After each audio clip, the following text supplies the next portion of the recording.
La goule. Cette histoire se déroule dans les années 1980.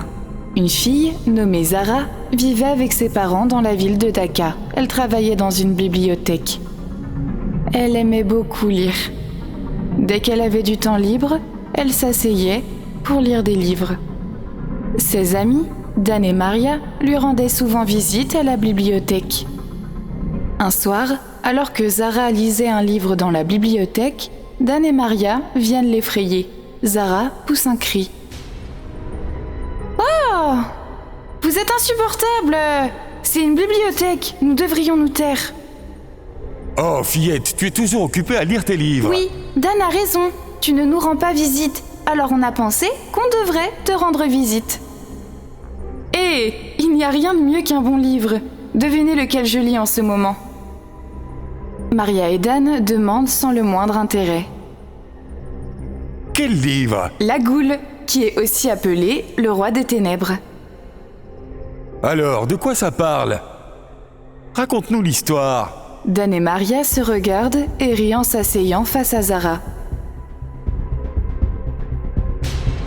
C'est le diable que craint le monde entier. Vous savez, avec des dents terribles, des yeux redoutables. Il y a un tunnel à l'intérieur de la Terre et ce tunnel s'ouvre à 7 endroits dans ce monde. On dit qu'il reste dans le tunnel à l'intérieur, mais si quelqu'un va à ces 7 endroits et enlève des pierres de là, alors il sortira et répandra sa terreur dans le monde entier. Ok, quels sont ces 7 endroits ? Zara leur montre des photos. Il y a la photo d'une forêt qui a une grotte.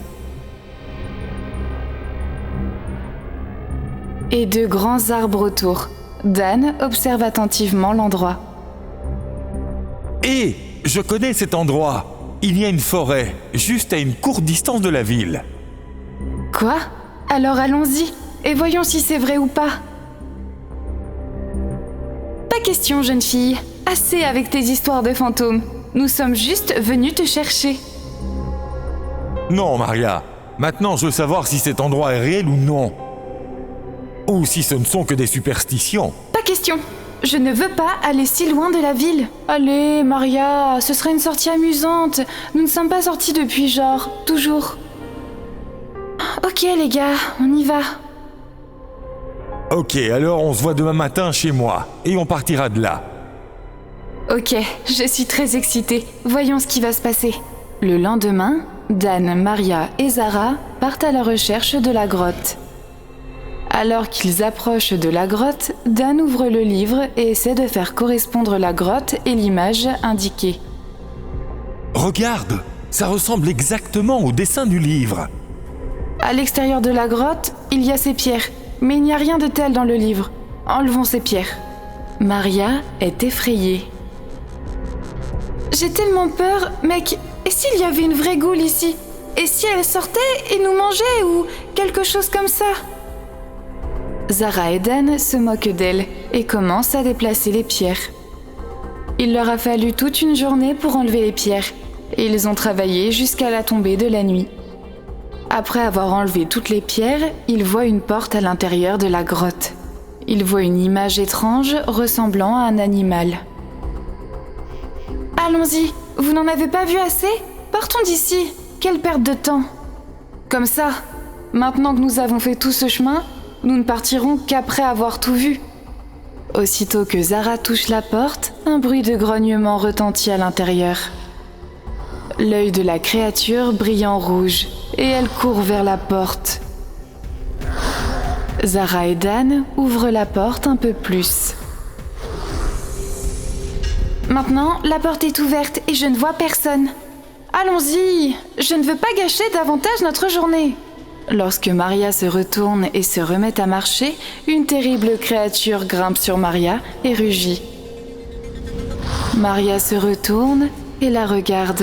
Elle n'avait jamais vu une chose aussi horrible. Dan et Zara voient la goule et sont pétrifiés de terreur.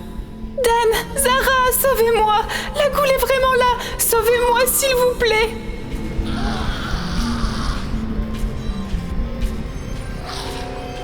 Elle glisse vers l'arrière quand la goule attrape sa jambe et commence à la manger. Maria hurle de douleur. La goule dévore sa chair et du sang s'écoule de sa bouche.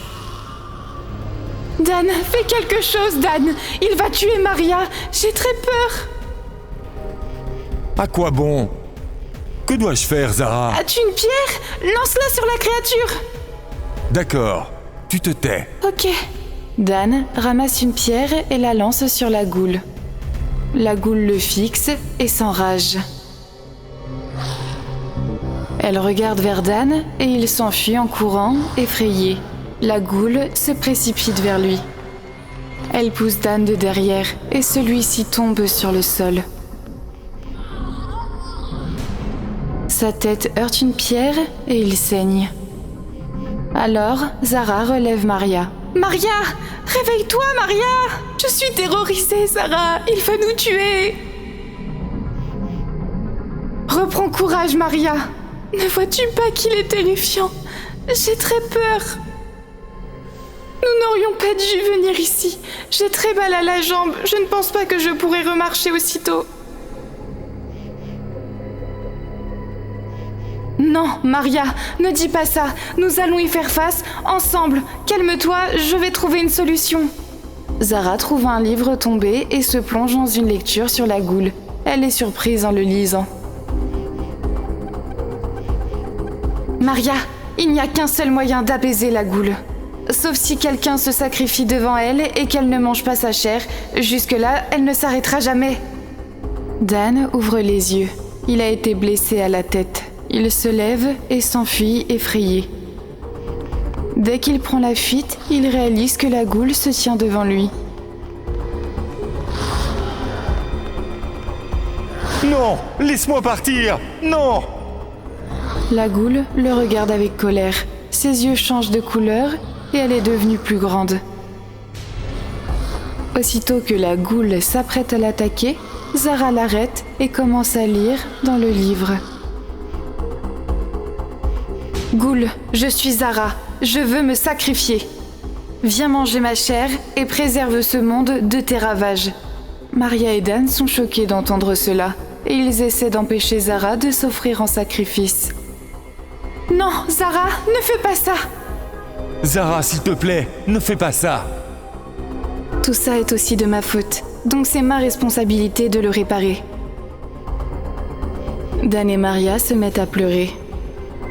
La goule se dirige vers Zara, lui tire les jambes et l'emmène à l'intérieur de la grotte. Zara hurle de douleur.